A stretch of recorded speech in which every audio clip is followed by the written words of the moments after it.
Hey, did you see this?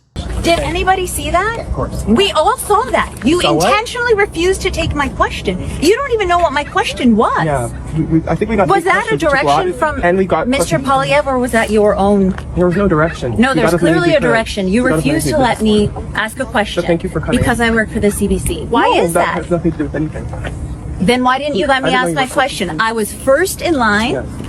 I kept telling you I'd like to ask a question, and you intentionally went Your website banner around could me. be a little bit better. I would say that. That might have helped. That might Maybe have you hurt can you a tell little me bit. why you would not let me ask a question. Is that, are you picking and choosing which outlets are allowed to ask questions? I'm the one and I can only take a certain amount of questions. You told us to line up, sir. I lined up. I followed your rules. And then I asked you if I could ask a question. Everybody else wasn't shouting into an open mic. I wasn't shouting into Yes, you were. Okay. Thank you. I was polite and I was respectful, and I had a very respectful question. Not and I don't understand. I am shocked. No, I'm so frustrated. Anyway, this has never happened before. I'd love to. But I didn't want to talk to you. I wanted to ask the leader of the Conservative Party a question. I thought with his recent podcast tour that Poilievre was trying to change his image, but there's still something about his way of being.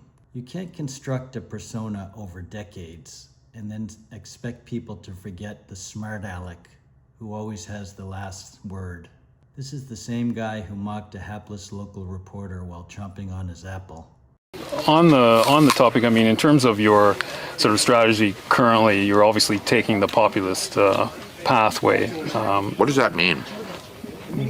Well, appealing to people's more emotional levels, I would guess. I mean, What do you mean by that? certainly you tap very strong ideological language quite frequently. Like what?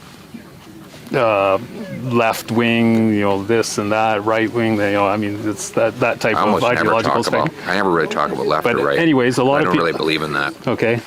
A lot of people would say that you're simply taking a page out of the Donald Trump book. Like which people would say that? Well, I'm sure a great many Canadians, but Like who? I don't know who, but... Well, you're the one who asked the question, so yeah. You must know somebody. Okay. I'm sure there's some out there, but anyways, the point of this